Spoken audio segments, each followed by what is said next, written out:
Bismillahirrahmanirrahim. Assalamualaikum warahmatullahi wabarakatuh. Syukur alhamdulillah atas rahmat Allah Subhanahu wa ta'ala, kita dapat berjumpa kembali di channel Wanita Bahagia.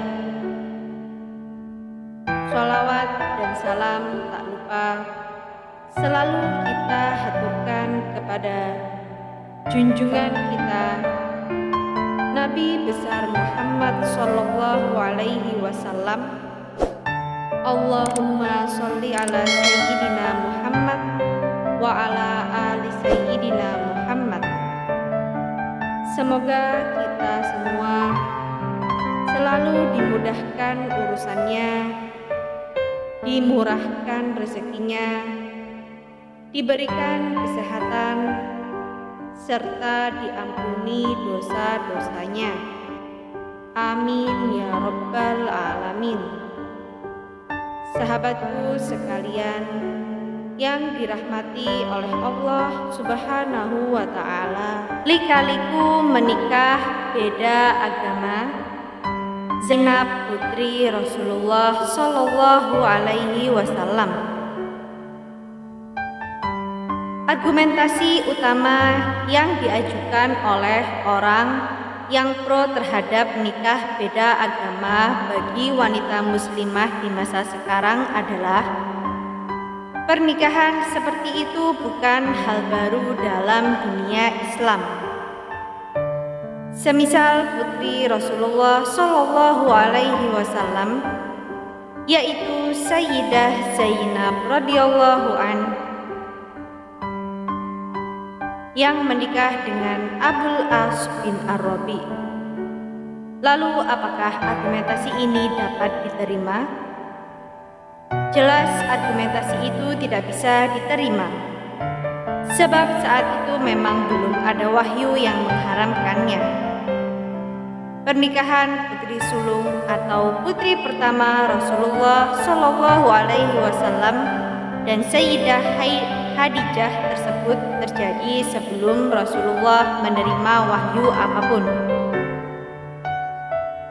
Baru pasca perjanjian Hudaybiyah, tepatnya tahun ke-6 setelah hijrah Rasulullah Shallallahu Alaihi Wasallam ke Madinah, turun ayat 10 surat Al-Mumtahanah melarangnya.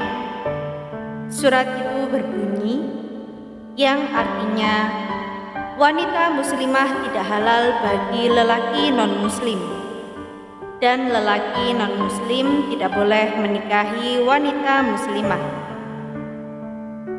Pada masa jahiliyah, Abul As bin Ar-Rabi terkenal sebagai pribadi yang kaya, amanah, dan pintar berdagang. Karenanya Sayyidah Khadijah membujuk suaminya Rasulullah Shallallahu Alaihi Wasallam agar menikahkan keponakannya itu dengan putri pertama mereka, Zainab. Rasulullah pun setuju. Pernikahan itu terjadi sebelum Rasulullah menerima wahyu. Setelah Rasulullah Shallallahu Alaihi Wasallam menerima wahyu, kemudian Zainab segera masuk Islam, sementara suaminya Abul As bin Ar-Rabi enggan mengikutinya. Di titik ini dapat dibenarkan bahwa nikah beda agama memang bukan hal baru dalam Islam. Bahkan banyak sekali nikah beda agama di awal Islam, karena Islam memang baru hadir saat itu, dan tidak semua orang yang sudah berkeluarga masuk Islam secara bersamaan dengan pasangannya, termasuk pula Zainab binti Rasulullah. Setelah Rasulullah mengenalkan Islam secara terang-terangan, orang-orang Quraisy segera menentangnya dan bahkan mengintimidasinya. Di antara yang paling berat adalah dengan memutus seluruh hubungan pernikahan yang berkaitan dengan putri-putri Nabi Muhammad SAW. Utbah bin Abu Lahab, suami Ruqayyah binti Rasulullah, dibujuk agar menceraikan istrinya dengan iming-iming wanita lain dan berhasil. Ia ceraikan putri Rasulullah SAW dan menikah dengan binti Sa'id bin Al-As. Demikian pula Abu As dibujuk agar menceraikan Zainab dengan juga iming-iming wanita lain, namun tidak berhasil. Abul As teguh pada cintanya. Aku tak tergiur perempuan Quraisy satupun. Sungguh aku sudah punya istri. Di titik ini Zainab telah menjadi seorang muslimah, sementara suaminya masih dalam kekufurannya. Mereka pun hidup layaknya sebuah keluarga. Hingga Rasulullah SAW hijrah ke Madinah pun mereka tetap tinggal serumah menjadi pasangan suami istri beda agama. Pada waktu berikutnya, saat terjadi Perang Badar tahun kedua setelah hijrah antara kaum Quraisy dan penduduk negeri Madinah, Abul As menantu Rasulullah SAW yang belum beriman itu pun ikut berangkat. Sialnya, sudah kalah perang, ia pun ikut tertawan lalu dibawa ke Madinah. Pasca Perang Badar, kaum Quraisy menebus para tawanan dari pihak mereka ke Madinah. Zainab pun ikut menebus suaminya yang ditawan di sana.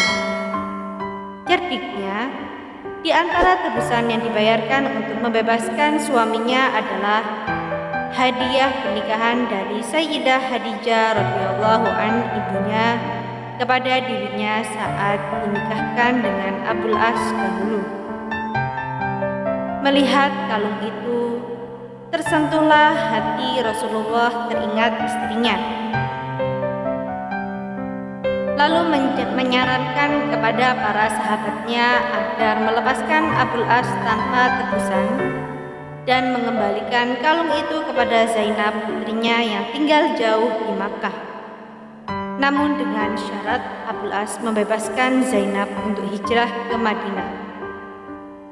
Setelah bebas, Abul As segera pulang ke Mekah dan mempersilahkan istrinya untuk hijrah ke Madinah menyusul ayahnya Rasulullah SAW.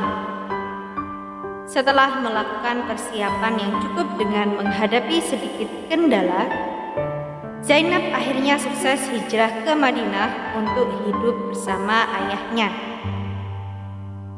Lika-liku kisah cinta dua insan beda agama tak berhenti sampai di sini. Setelah ditinggal Zainab hijrah ke Madinah, Abul As melakukan aktivitas seperti biasanya sampai menjelang terjadinya peristiwa Fathu Makkah tahun ke-8 setelah hijrah. Ia berdagang ke mancanegara, yaitu ke negeri Syam, menjalankan bisnis orang-orang Quraisy yang dipercayakan kepadanya. Kesuksesan dagang pun diperoleh. Namun sial, saat perjalanan pulang, ia terkena patroli tentara Madinah hingga harta dagangannya dirampas. Untungnya ia masih bisa lari menyelamatkan diri. Setelah malam tiba, Abul As menyusup ke Madinah mencari Zainab mantan istrinya untuk meminta perlindungan, sekaligus melobinya untuk membantu mengambil kembali hartanya yang dirampas tentara Madinah. Usahanya pun berhasil, dan ia segera pulang membawa harta dagangannya ke Makkah. Sampai di Makkah, Abul As segera membagikan keuntungannya kepada semua mitra bisnisnya. orang-orang Quraisy yang berhak menerima bagian. Tak terduga, setelah semua amanah bisnis ditunaikan, tiba-tiba Abul As mendeklarasikan syahadat masuk Islam di depan kaum Quraisy secara gagah dan terang-terangan. Sungguh aku bersaksi bahwa tidak ada Tuhan selain Allah, dan Muhammad adalah hamba dan utusannya.